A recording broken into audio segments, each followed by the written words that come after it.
la pregunta así como del programa de televisión, ¿qué tal te fue en la historia? ¿Cómo te fue Ajá. con la historia en el colegio? El profesor no era tan bueno. El profesor a veces cuando nos enseña historia en el colegio, pues generalmente nos aburre, ¿no? Hay una parte de la historia que es teoría y cuando nos llega esa teoría, pues precisamente nos aburre, nos da sueño, la convierten en algo aburrido. Memorizar es memorizar los hechos, ¿no?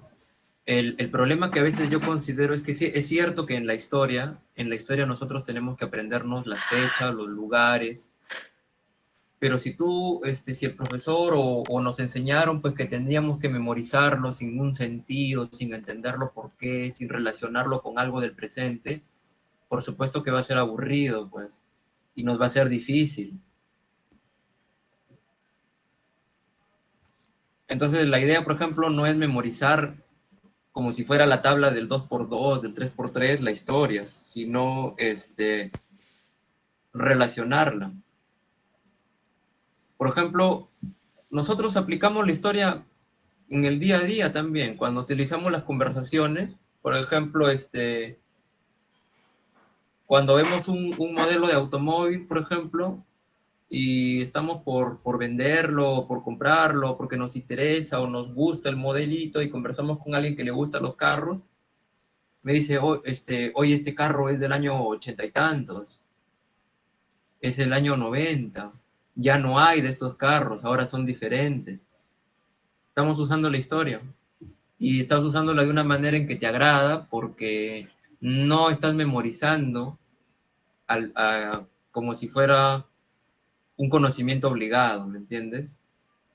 Por ejemplo, cuando hablamos de los partidos de fútbol del Perú hace 36 años, 37 creo que fue, que no llega a ningún mundial y hubo una época en que tuvieron México 70 y no sé qué cosas más, estamos usando la historia. Y estamos usando la historia a manera de anécdota. Así debería ser. A ver qué más dicen. En el colegio se mezclaban las fechas. Sí, pues. Lo que pasa es que cuando nos toman una prueba así, pues de diga usted la fecha exacta en que se desarrolló la conquista de América, no tiene sentido. Nos están condicionando a que repitamos como loros, pues una fecha sin saber por qué. Además, en la historia no hay nada dicho, no es como en la física o en la química que hay una fórmula. En la historia no hay fórmulas, en la historia hay interpretación o comprensión. Por eso en realidad nuestra línea yo la llamo teoría e historia de la arquitectura, porque la palabrita teoría implica que todo lo que vamos a aprender a través de la historia nos va a servir como un fundamento teórico para lo que vas a crear en los talleres de diseño después e incluso cuando empieces a trabajar. ¿Ves? ¿Qué más? A ver. Sí, pues a algunos también nos gusta la historia, ¿no? En el colegio no me gustaba la historia, a mí también me agradaba la historia porque era como ver un gran cuento, una gran novela, incluso hasta una película. Si tú la historia la ves como si fuera una película, es más divertida inclusive.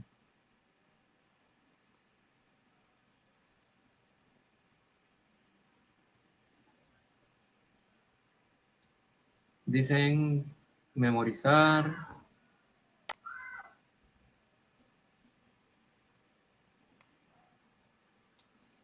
sí, pues la mayoría de ustedes dicen, ¿no? El tratar de memorizar es un dolor de cabeza, recordar las fechas.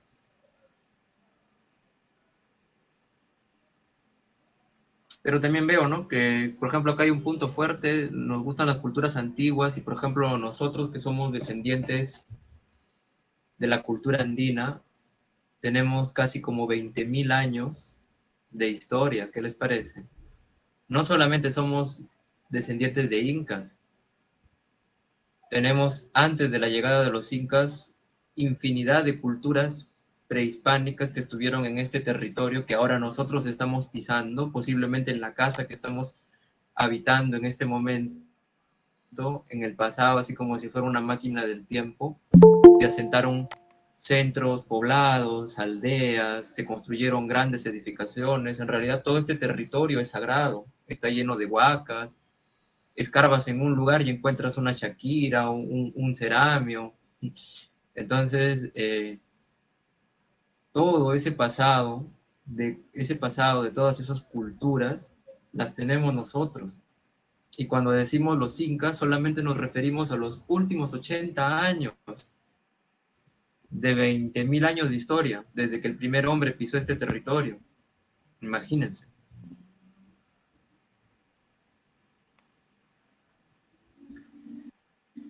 Bueno, hablemos de nuestra asignatura, de nuestra línea, la importancia que tiene para el trabajo que desarrolla un arquitecto.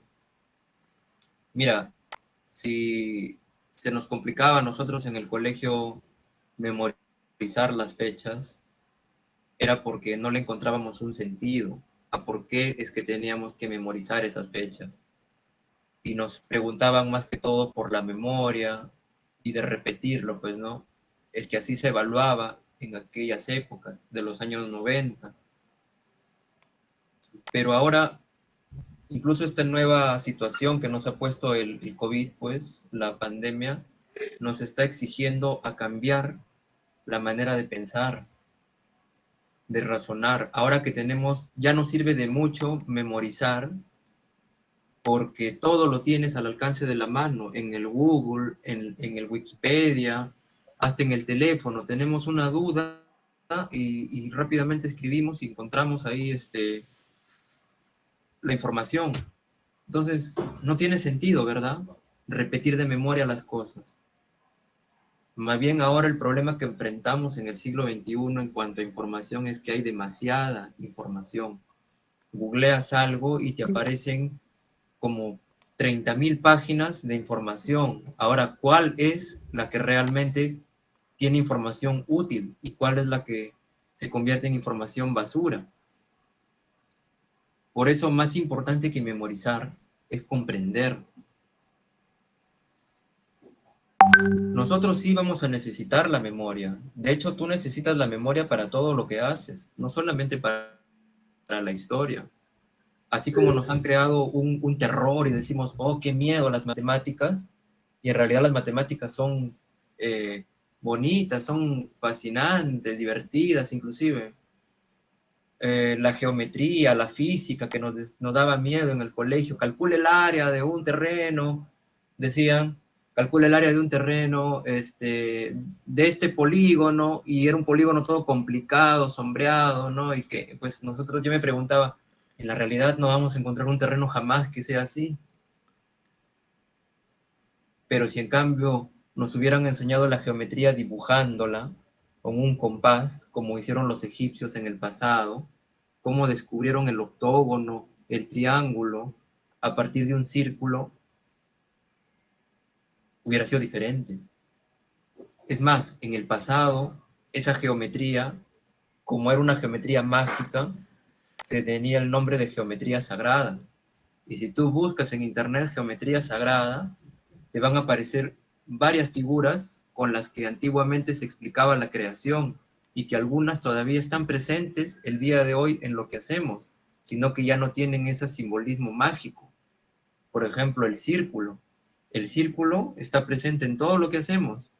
En el pasado se consideraba que el círculo era una figura sagrada, porque representaba la perfección, la unidad, la vida. Y a partir del círculo aparecían las rectas, aparecían los triángulos, aparecían los cuadrados, los octógonos, y cada relación que había en la figura geométrica eh, se relacionaba con el cuerpo del ser humano. O sea, nosotros somos geometría. ¿Ves? Si nos hubieran enseñado así la geometría, qué divertido hubiese sido, qué eh, atractivo hubiese sido. Y yo pretendo que lo que vamos a hacer en la teoría también sea así de entretenido. Por eso, eh, la historia nosotros la dibujamos, como arquitectos que somos, nosotros dibujamos la arquitectura. dibujamos la historia. Y quizá alguien por ahí me podría decir, sí, pero arquitecto, yo no sé dibujar, yo no soy muy bueno dibujando. El primer hombre que habitó las cavernas tampoco sabía dibujar, y sin embargo nos dejó como testimonio todas esas pinturas rupestres que están en las cavernas hasta el día de hoy, con las que personalizaba su espacio. ¿Ves? No me gusta escribir, arquitecto, yo no soy bueno escribiendo. En realidad te vas a sorprender que si tú desarrollas la habilidad de escribir, más adelante se te va a hacer más fácil explicar un proyecto, porque todos podemos diseñar dibujando el plano en el CAD, pero pocos son los que pueden hablar y comunicarse. Todos podemos hablar, pero pocos nos podemos comunicar. La escritura te ayuda a comunicarte, el dibujo te ayuda a sentir. Y otras artes que tú puedes usar. A mí me gusta vincular esto con las artes, precisamente porque la arquitectura también es un arte. Históricamente siempre fue una de las artes mayores. Y tú dibujas, bailas, declamas, escribes, tocas música, relaciónalo con tu trabajo, sino que nos comente Omar cómo hacíamos las introducciones a las exposiciones, ¿recuerdas? Claro, arquitecto. Cada uno se las ingeniaba, ¿no? De manera muy creativa. Siempre han habido diferentes formas de introducir, ¿no? Algunos hasta con su maqueta llegaban, ¿se acuerdan? Con diferentes tipos de herramientas Sí, para dar una introducción que capte la atención, ¿no? Del resto de nuestros compañeros. claro. Y no solamente con maquetas, habían chicos que preparaban sus introducciones breves de tipo teatro, así oratoria, con una frase, una historia. Iniciabas, traías un dibujo, o también te acuerdas que hacíamos dibujos o maquetas en arcilla, pero con arcilla de verdad, no con cartón, sino con arcilla, para sentir precisamente el material. Claro, cuando estábamos estudiando, ¿no? Los sistemas constructivos del pasado, fue una bonita experiencia trabajar con arcilla. Lo que pasa es que nos desestresábamos un poco de tanto peso de la carrera. Sí, pues. Es que hay algo que tiene de bonito la plasticidad del barro que no te da el cartón. El cartón es más rápido para presentar nuestras ideas, pero la plasticidad que tiene el barro precisamente no solamente te relaja, sino que después tú terminas y dices, wow, mira, así construía la gente en el pasado, solamente que a muchísima más escala. ¿Ven, muchachos? Entonces, ustedes también pueden hacer eso, vamos a desarrollar eso cuando vayamos avanzando. Pero lo que quiero que tengan presente hoy día, precisamente en la inducción, es perder esos mitos que se tienen acerca de la historia. Sí es cierto que necesitas memorizar, pero no es la única manera en que nos vamos a quedar, ¿me entiendes? O sea, sí vas a necesitar memorizar fechas, tiempos, nombres de edificios, este, pero más que la memorización de repetición, va a ser como una memorización de dibujo también, ¿ves? Es que todo edificio responde o nos está contando una historia, responde a una época, responde a una necesidad, y el mejor testimonio de lo que pasaba en un determinado tiempo es el edificio.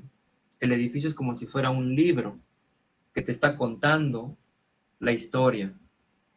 Tú tienes que saberlo leer, y el edificio no te está hablando con letras ni con números. El edificio te habla con forma, con sus figuras, con su simbolismo. Pero para poder, es como cuando tú estudias inglés, para poder comunicarte en inglés, tienes que aprender el verbo to be, tienes que aprender el vocabulario básico en el otro idioma, ¿verdad? De la misma manera, si tú quieres aprender a leer un edificio y hablar con el edificio, tienes que aprender la terminología y el vocabulario propio de los arquitectos. Y es ahí donde, pues, en teoría e historia, que comienza con la teoría de historia prehispánica, la historia grandes civilizaciones, la historia del Renacimiento, de la Edad Moderna y la historia nacional de nosotros en el virreinato, es precisamente donde se te va formando todo ese bagaje, ese vocabulario, ¿ves? Además, nosotros tenemos en la malla curricular cursos de sensibilidad también, como son la fotografía, la pintura y la escultura. Entonces, imagínate, con todo ese recursos que tienes, pues entender la teoría se te va a hacer más fácil. Siempre y cuando, ojo, siempre y cuando, como dicen acá en algunos comentarios, tú te esfuerces y pongas de tu parte, porque nosotros como educadores te damos las herramientas y te damos el alcance, pero es como que yo te lanzara pues toda mi energía y si tú no la recibes te pones así duro como una pared, entonces no te va a llegar ese conocimiento. No solamente el conocimiento, sino también la sensación. Es más, hasta te puede servir para hacer tu tesis, porque hay una parte que todos le tienen terror en la tesis, que se llama el marco teórico, y le tenemos miedo, pensamos que es como que es algo rígido, como una monografía, y en realidad no tiene nada que ser así. Yo he preparado algo para, a ver, hasta aquí hay algún comentario o alguna inquietud que quieran escribir, todavía tenemos tiempo.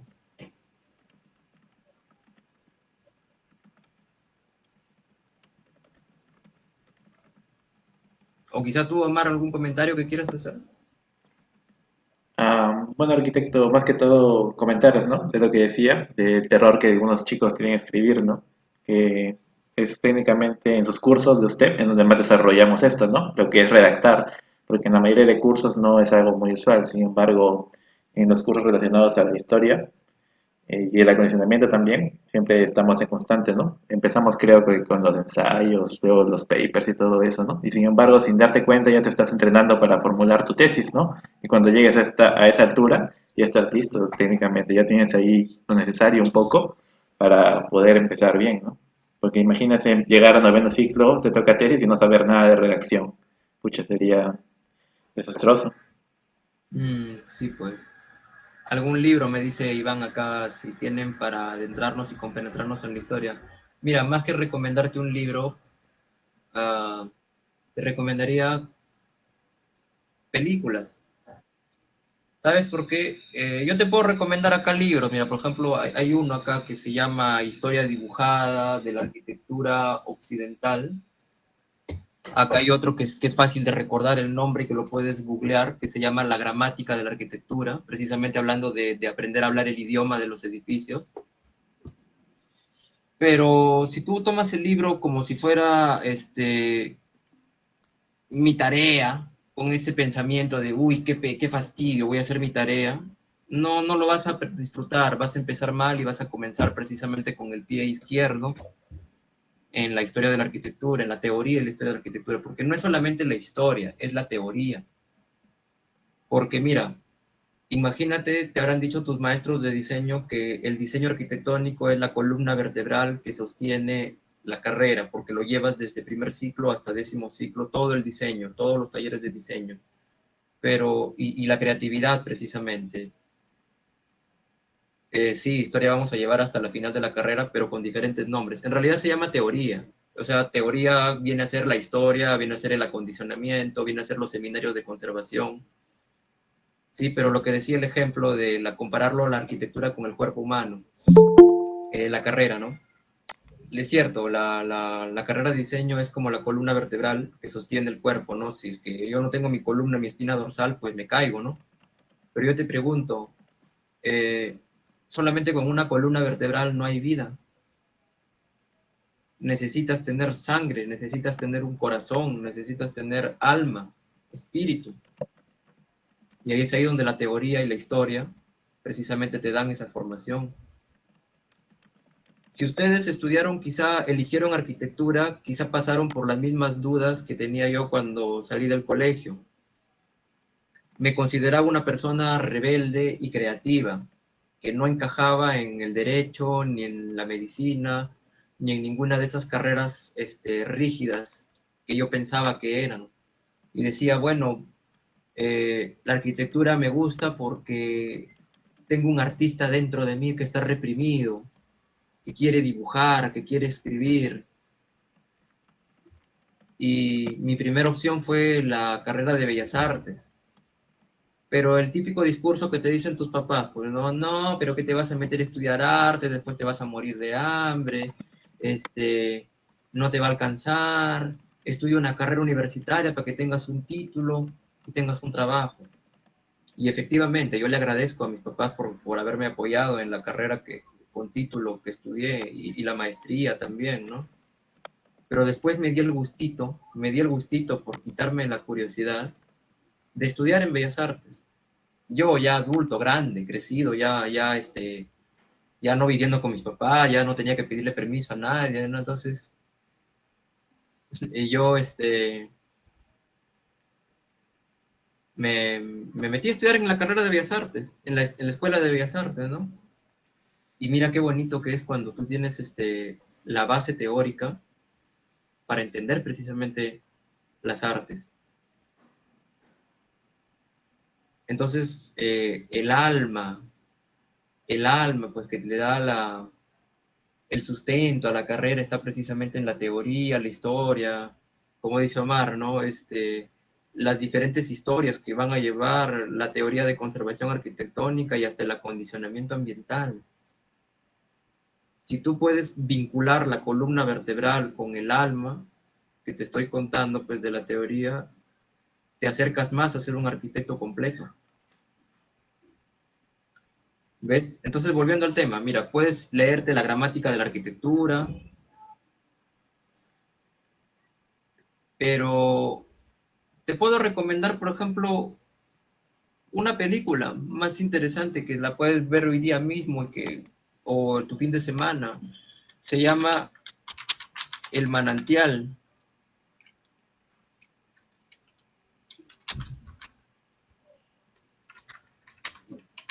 Acá te lo pongo.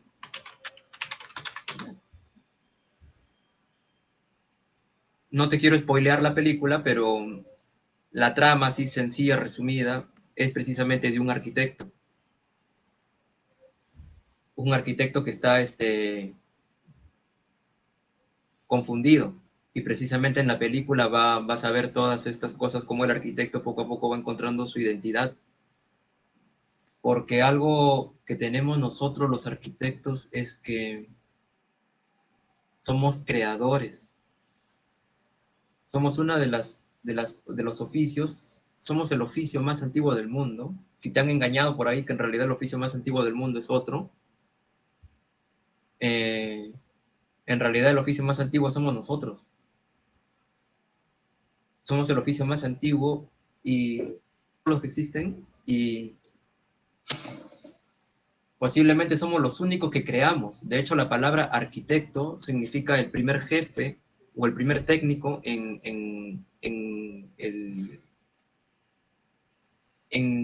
sus raíces del idioma, de lo que significa la palabra. Entonces, como estamos creando constantemente, diseñando. Ah, mira, algunos lo han visto ya, qué bueno, qué bueno. Eh, a ver si me acuerdo otras películas antes de irnos, pero ahorita no. A ver, antes de irnos les dejo por ahí una lista de unas otras películas históricas donde se vean a los edificios precisamente, que tú puedes ir viendo. ¿Sí? ¿Querían decir algo ahí?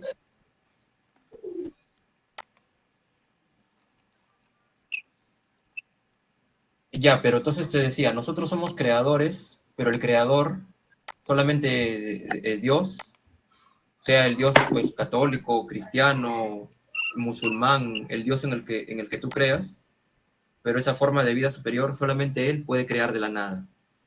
Nosotros, para crear algo, necesitamos alimentarnos de algo. Necesitamos precisamente esta teoría para poder crear. Te pongo un ladrillo y dime cuántos usos puede usar el ladrillo. Todas las opciones que imagines que puedes hacer con el ladrillo, mientras más opciones imagines, más creativo eres. Puede ser construcción, pero también lo puedo utilizar de repente como algo para sostener una puerta, como un arma, como un banquillo. Imagínate, ¿qué más? Por ahí alguien dice, no sé, Se puede, no tengo regla, por ejemplo, en el campo y puedo utilizarlo como unidad de medida. Un pequeño ladrillo que es tan insignificante y que puede tener infinidad de usos, se ha convertido en esto a través de la historia, a través del paso del tiempo. Se llegó a convertir en una imponente pirámide, se ha convertido en esto, un gran templo, en esto, un gran escenario donde peleaban los gladiadores, donde soltaban a los cristianos que capturaban en esa época para que peleen contra gladiadores y contra leones, y todos el público miraba, así como miramos ahora la televisión. Se ha convertido en esto, ese gran edificio, esa gran catedral, que no hace mucho sufrió un incendio y que la gente pues le tocó a nivel mundial. Incluso en las redes sociales se ponía la bandera de Francia en la foto del perfil. También lo tenemos aquí, ese pequeño ladrillo, miren en lo que se ha convertido, estando tan cerca, aquí, aquícito nomás, como decimos los trujillanos, mis paisanos. ¿Ves? Claro, esto no es un ladrillo de arcilla, es un ladrillo de barro. En esta ciudadela. Ah, esa maravilla del mundo que nos venden en las postales de internet, que hasta en el Minecraft se puede hacer una con los píxeles precisamente del videojuego. Taj Mahal. O esta, también es conocida. Y ahí se ven precisamente estos ladrillos, estos ladrillitos insignificantes que se unen y miran cómo llegan a formar grandes construcciones. O esta, algunos compañeros, por ejemplo, de la facultad tuvieron la oportunidad de viajar a México de intercambio, pudieron conocer en vivo esa construcción que dicen que representa los 365 días del año, que es un calendario en realidad que está orientado hacia los 4 puntos cardinales, alineado perfectamente. Y esta también, que es otra maravilla, que si los mexicanos tienen a esta, los peruanos tenemos a esta. Pero no solamente esta construcción, esta edificación. No te digo los nombres, por ahí se me escapó el del Taj Mahal porque hay un ejercicio, un jueguito más adelante. Por eso no te quiero decir los nombres. Esta de acá, también la tenemos aquí en el Perú y la hemos conocido. ¿Con tu promoción fuimos, Omar? No, no, con ustedes no fuimos. Hubo un grupo, creo que por ahí de mi promoción, creo que unos cuantos se infiltraron. Sí, Fueron con la tercera, si no me equivoco. No recuerdo. Melissa, tu compañera con otro chico, Roberto ¿cómo se también llama? dice, estaba presente. Sí, Roberto, sí, Arturo, creo ellos también. fueron. Ajá, Algunos fueron, sí, de tu promoción, me ajá, parece. sí, se recuerda. Fuimos hasta esta ciudad que está en el sur. O con otras promociones también nos hemos ido, lo hemos conocido en vivo. Y pues si Cusco tiene esta, la costa tiene esta. Quizá la primera ciudad del territorio andino. Miren en lo que se ha convertido un ladrillo. Esto que parecía imposible construirlo en esas épocas, alguien, un maestro, un arquitecto, lo llegó a construir. O entrándonos a una época más moderna ya, del siglo XX, como una tragedia, como una catástrofe sucedida en 1971, perdón, en 1871, corrijo, 1871, una gran catástrofe, cómo es que en lugar de ponernos a llorar, pues, ¿no? y lamentarnos, cómo fue motivo precisamente para que una escuela de arquitectos se agrupen y puedan construir no solamente esto que ven ustedes en la imagen, sino muchísimos más edificios en diferentes lugares de Estados Unidos y así nacen los primeros rascacielos. O yéndonos a la Escandinavia, o sea, a la parte norte de Europa, Suecia, Finlandia, la tierra de Thor, vemos este gran edificio que algunos arquitectos de allá construyeron, tomando como identidad precisamente su pasado, así como acá tenemos el pasado andino de los indígenas, de la cosmovisión andina, del dios Viracocha. Allá tienen pues su pasado nórdico, sus creencias, el romanticismo de su mitología nórdica, Odín, Thor, las runas, los celtas, toda ese folclore, esa teoría, esa magia, ellos la convierten en edificio. Ah, y esta que quizá la conocen ustedes, que les gusta la arquitectura, que están estudiando precisamente el sueño de todo arquitecto, poder llegar a construir una casa así. Existen casas diferentes en el mundo, casas más recientes, pero esta creo que sigue siendo por excelencia la primera de todas las casas que logra ser la unión perfecta entre la naturaleza y la tecnología. Aunque no te creas, ¿ah? Mantenerla estable hasta el día de hoy cuesta carísimo.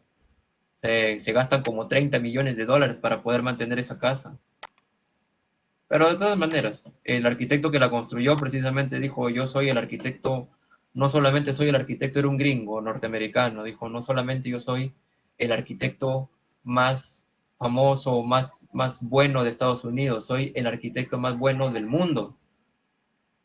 Y lo dijo con motivos, allá donde le podríamos decir soberbio, creído. Miren lo que nos dejó.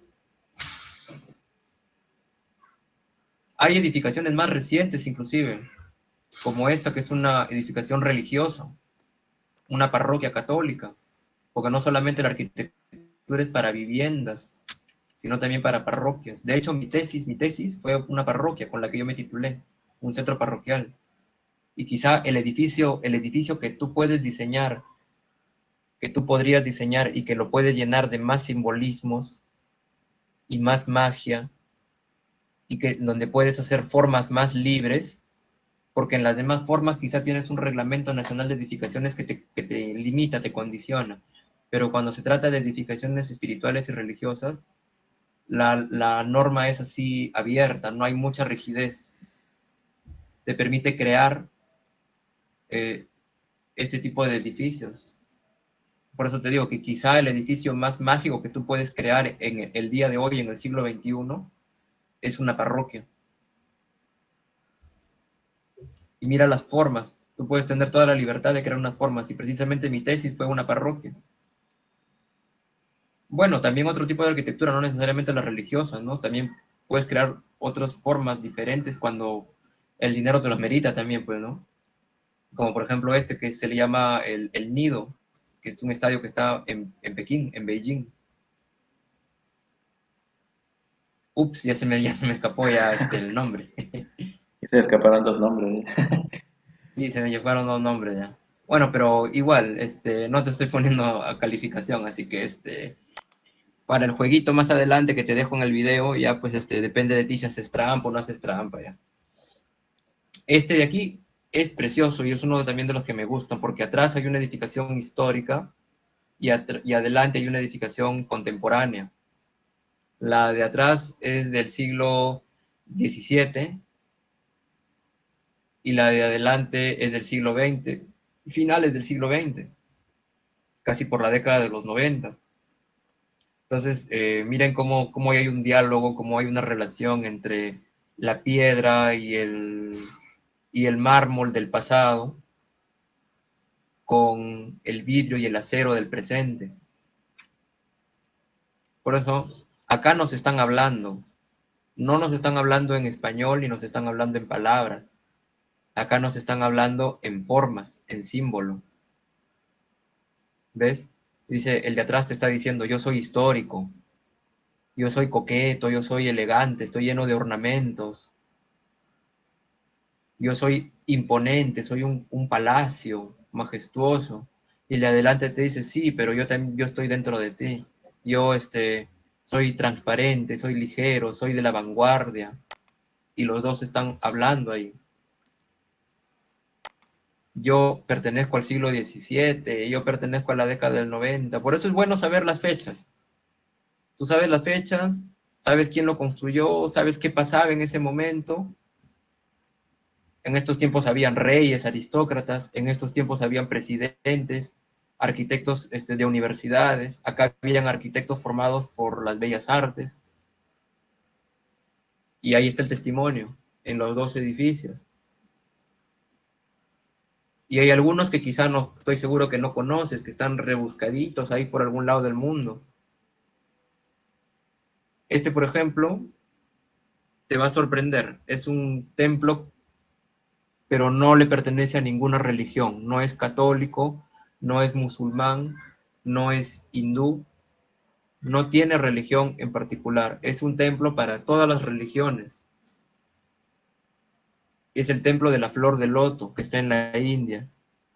Y adentro no hay altar, no hay imagen de Buda, no hay imagen de Alá, no hay imagen de Cristo o de Yahvé, no hay nada, cada uno entra ahí, ojalá algún día pudiera conocerlo porque es me llama la atención precisamente la historia de este edificio. Llegas al interior y tú puedes rezar como tú quieras, ahí puedes saltar, bailar, tirarte de cabeza, arrodillarte así como los musulmanes mirando hacia la Meca, arrodillarte como hacen los católicos, inclinarte y postrarte como hacen los evangelistas. Puedes hacer lo que tú quieras ahí, adentro, porque es para todos los dioses, porque la idea precisamente fue que en lugar de pelear por ver quién es el Dios verdadero y quién es el que tiene la razón, en lugar de pelear y darnos guerras, pues todos tenemos la razón porque todos creemos en el amor. Entonces, precisamente ese es un templo del amor, inspirado en una flor de loto. Si tú googleas la flor de loto es una flor que crece en el fango, en el lodo pestilente. Yo he visto en vivo una flor de loto, porque acá hay un lugar, el Jardín de los Sentidos, y hemos visto una flor de loto ahí en vivo. Apesta, es fango, es lodo, y sin embargo, dentro de ese lugar crece una belleza de, de planta, con lo cual dice, pues hasta los hinduistas tienen una creencia precisamente ahí, ¿no? Que le llaman Otman Padme Hum, que significa hasta de la persona más, hasta del alma más sucia o más contaminada, nace un ser bueno, un ser noble. Y precisamente con esa idea de teoría, de historia, de mitología, es que construyen este templo. Tú lo ves desde arriba, es precioso, parece una flor. Está hecho con concreto. No se va a abrir jamás porque está hecho con concreto, ¿no? Pero la verdadera flor de loto es como la flor que está a punto de florecer ahí. Hasta, como te decía antes, en el pasado, en la historia nórdica, pues allá en donde está Suecia, Finlandia, donde la luz del sol, pues no es como acá, que nosotros tenemos la luz del sol que nos llega prácticamente todo el día. En esos lugares la luz del sol es un tesoro, más valioso que el petróleo y que el oro, porque la luz del sol ellos solamente la reciben en verano y el resto del año unas cuantas veces al día.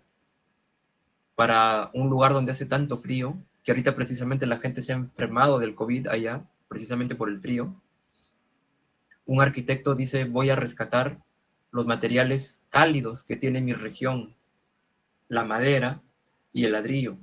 Y toda su arquitectura, y él ya falleció, toda su arquitectura la construye a base de madera y ladrillo. Y te da precisamente, nos regala a nosotros este tipo de arquitectura que luego le vamos a llamar en historia nosotros arquitectura con identidad. Y finalizo con miren, también el fotógrafo, por eso también ustedes tienen en la malla curricular fotografía, porque precisamente nosotros no podríamos expresarnos si no fuera por el lenguaje de la imagen. Y miren esa fotografía. Es una obra de un arquitecto que ya falleció también, que es el autor de la frase que vamos a poner al final, y que diseñó este edificio, un conjunto de edificios de salud, porque es un instituto de enfermedades biológicas, de investigación de enfermedades biológicas. Lo diseñó con puro concreto, así concreto visto, pero un concreto bien tratado, pues un concreto bien pulido, bien acabado, no como ese concreto que vemos nosotros en las fachadas de las casas, ese concreto todo así tarrajeado a lo loco, todo desparramado, que lo dejan, güey, que ya vacío el encofrado y lo dejo así como caiga. No, este es un concreto bien trabajadito, bien pulido, y un elemento aquí en el centro, ¿no? Que parece que se fuera hasta el infinito. Y aquí donde termina este canal de agua, porque es un canal de agua, abajo hay un mar. Entonces es como que se fusiona el agua artificial con el agua del mar. Precisamente ese arquitecto que ya falleció y que se llamaba Louis Kahn, él dijo, un ladrillo aspira a ser algo más.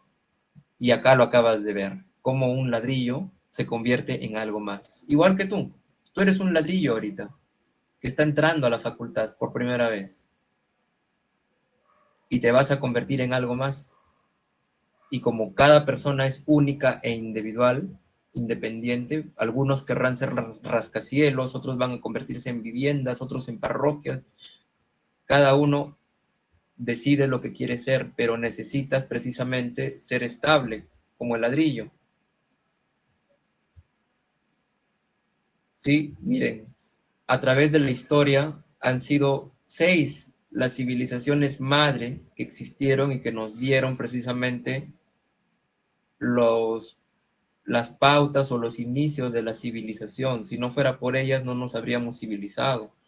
Habríamos seguido siendo hombres nómadas que se vivían en cavernas. Tenemos a los olmecas en Mesoamérica, a la cultura andina en los Andes centrales, y acá te ayudo pues en la trivia, ¿no? Caral está como la primera civilización en los Andes centrales, Egipto, por supuesto, Babilonia, Mesopotamia, acá también faltó la antigua Grecia, la Grecia de los caballeros del zodiaco, la India y por supuesto China. Esas culturas que tienen más de 3.000 años, desde la fecha actual, desde nosotros, están más de 5.000 años de antigüedad. Algunas ya no existen, otras todavía existen, como la India y China. O hay sus descendientes, como los griegos o los egipcios. ¿Ves? Entonces la línea de tiempo de la historia, para no profundizar tanto, porque eso ya forma parte de cada historia que vamos a ir viendo, de cada curso, se divide en 5 partes, nada más. La prehistoria, la edad antigua, la edad media, la edad moderna y la edad contemporánea, y acá estás tú. Acá estás tú, donde estamos viviendo actualmente, precisamente, y lo que sigue avanzando, pues, ¿no? Han habido sucesos como la fundación de Roma, el nacimiento de Cristo, la época del Renacimiento, la Revolución Industrial, que han marcado así fuertemente para que haya un cambio en el edificio. Por eso les digo, nosotros somos el oficio más antiguo del mundo porque la primera necesidad que tuvo el ser humano no fue satisfacerse sexualmente o darle satisfacción a su libido, a su apetito sexual. No, la primera necesidad que tuvo el ser humano fue alimentarse y abrigarse. Alimentarse te podías alimentar cazando, pescando, recogiendo un fruto, pero abrigarte, refugiarte, no lo podías hacer más que en una cueva, pero a veces la cueva estaba habitada por un mamífero, por un animal salvaje, o era muy pequeña para toda la aldea, todo el grupo que tenía que refugiarse ahí, o estaba en un lugar muy inaccesible. Las primeras personas comenzaron siendo nómadas, se adaptaron a las cuevas porque era lo que había, los abrigos rocosos, las cavernas, hablando con propiedad, ¿no? Cavernas y abrigos rocosos. Pero más adelante, como repito, cuando esto no era posible tener mi caverna nuevecita, mi caverna con acabados de primera, entonces tuvieron que ingeniárselas, pues, y es así como se transforman y del nomadismo pasan al sedentarismo y aparece precisamente las primeras construcciones, donde el hombre se las ingenia, tiene que ingeniárselas, desarrollar su inteligencia, construyendo las primeras viviendas. Las primeras viviendas eran bastante sencillas como refugios, pero el solo hecho de poner palitos y armarlos y ponerle una cobertura hace que las personas ya ideen los primeros sistemas constructivos. ¿Ves? Los primeros sistemas constructivos. Y cada región, porque en algunos lugares hace calor, en otros lugares hace frío, en otros lugares es seco, en otros lugares es húmedo, en otros lugares hay madera, en otros no hay madera, hay barro, en otros no hay barro, hay piedra. Cada persona, cada grupo de personas ha tenido que utilizar su intelecto para crear sistemas constructivos diferentes en diferentes lugares, hasta llegar a grandes asentamientos donde aparecen las primeras aldeas.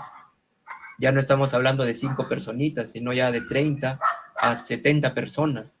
Tiene que haber un jefe de un líder, y aparecen precisamente los primeros gobernantes, los primeros sacerdotes, los primeros constructores, para poder llegar a estas grandes construcciones donde aparecen ya los primeros arquitectos.